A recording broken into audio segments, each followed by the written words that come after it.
This week I'm driving the 2022 Jeep Gladiator Willys.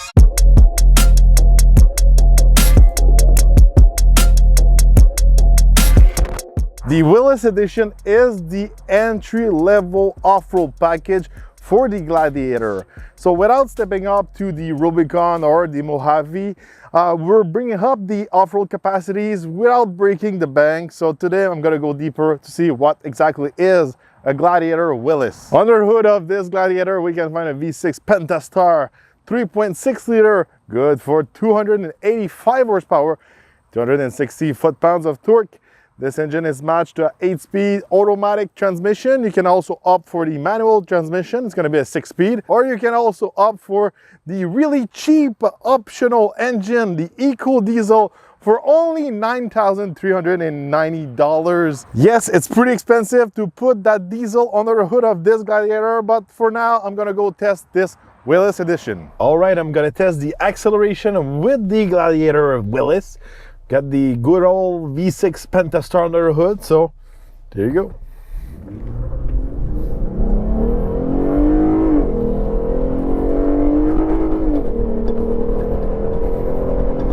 All right, not super quick off the line. You can do the 0 to 100 kilometers in about 7.4 seconds. Not super quick, especially these days with brand new models coming up in the mid-size pickup world, I could say. New Colorado, new Canyon, probably a new Ranger, probably even a new Volkswagen pickup. You know, it should be a little bit more quicker of the line.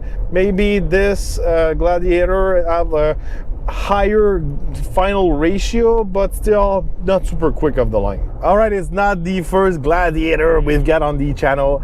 I already tested several other models into some deep details like the Overland, the Rubicon, and also the Mojave. So if you want to check out these models, I go a little bit deeper into the interior screens and also the bed and all that. So if you want to have like deeper details about the Gladiator, go check out these videos. Today it's all about the Willys package. So what exactly is the Willys package? First of all, we've got that black grille in the front. We've got also 17 inches black wheels wrapped with some off-road 32 inches tires.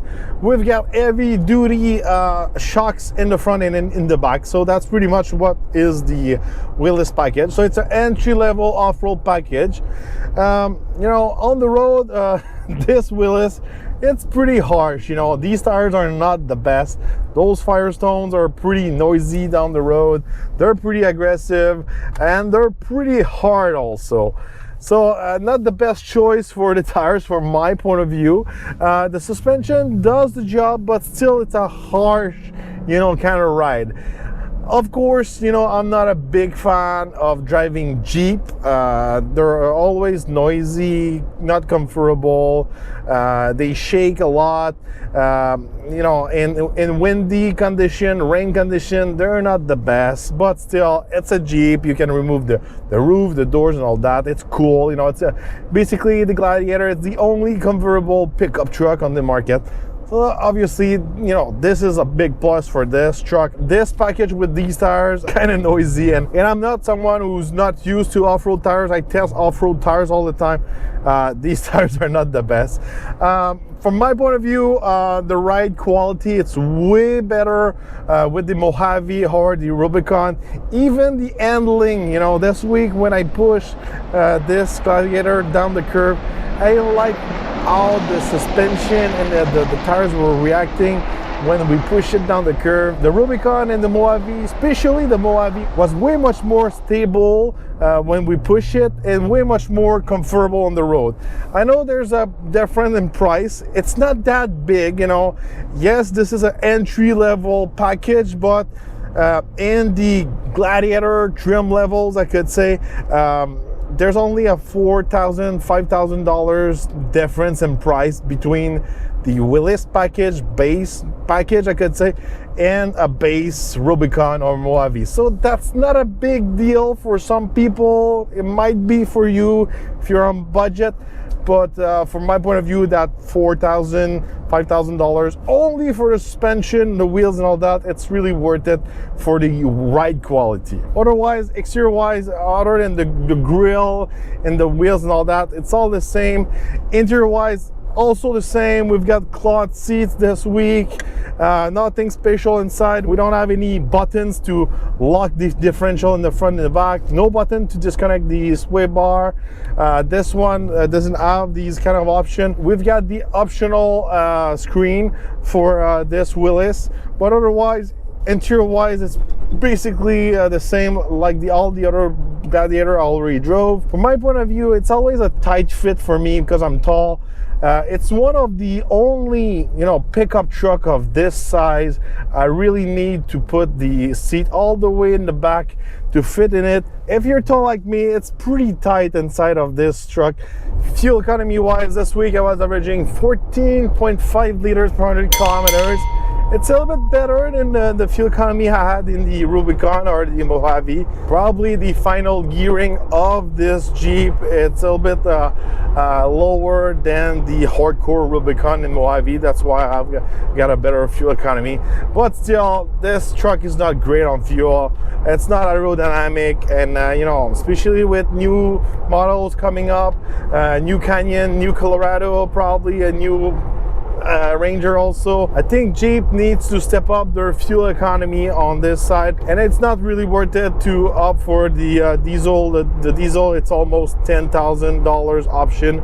I don't think you're gonna make it for the fuel economy difference on this powertrain. On the towing side, the Gladiator is pretty strong. Usually Stellantis products are always good for the towing numbers. You can tow up to 7,650 pounds. This is one of the best in class, obviously when it's properly equipped.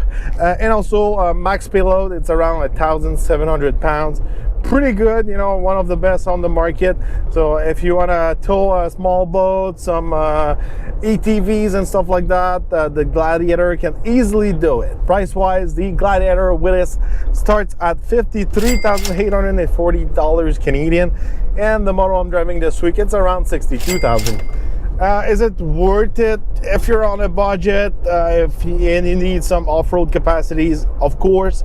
If you got a little bit more money to spend, you should definitely step up to the Rubicon or the Mojave, even if it's the base model. This one has got a little bit more equipment inside of it. It's got the big screen and all that. And this one costs more than a base Rubicon or a base Mojave. For me, probably I would do some sacrifice to have the better suspension, better looking, and have more, more of everything with the Rubicon and Mojave.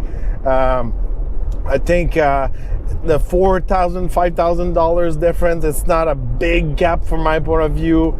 And I wouldn't make that sacrifice just for the right quality. It's really worth it to step up to those higher trim levels. So let me know in the comments, what do you think about this Gladiator Willys? Is it worth it? Is it like a nice entry off-road package? Let me know your opinion in the comments. So don't forget to subscribe, like, and share, and we're gonna see each other on the next review.